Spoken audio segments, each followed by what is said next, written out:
இப்போ உள்ள இசையமைப்பாளர்கள் எல்லாருமே அழகழகான இசைகள குடுக்குறாங்க. அது கூடவே அந்த பாடல்கள் எல்லாத்தையுமே முக்கால்வாசி அவங்களே பாடிடுறாங்க அப்படிங்கிற ஒரு குற்றச்சாட்டு இப்ப பரவலா காணப்பட்டுட்டே இருக்கு.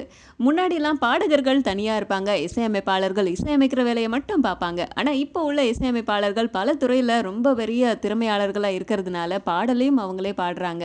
எந்த மாதிரியான இசையமைப்பாளர்கள் இத செய்றாங்க அப்படின்னு கேட்டா, விஜய் ஆண்டனி, தேவி ஸ்ரீ பிரசாத், நம்ம ஜி.வி. பிரகாஷ், அனிருத் இவங்க எல்லாரும் பண்றாங்க. இதுல ஏ.ஆர். ரஹ்மான் கூட விதிவிலக்கு கிடையாது. ஆனா ஏ.ஆர். ரஹ்மானுடைய பாடல்கள எப்படியாச்சும் கட்டாயமா அவருடைய ரசிகர்கள் எதிர்பார்க்கறாங்க. ஆனா அண்ட் காவிய தலைவன் இந்த 2 படத்திலயும் இசை அமைச்சிருக்கிற ஏ.ஆர். ரஹ்மான் 2 படத்திலயும் ஒரு பாடல் கூட பாடல. இது ஏன் அப்படின்னு சொல்லிட்டு வசந்த பாலன் இவர்கிட்ட கேட்டிருக்காரு.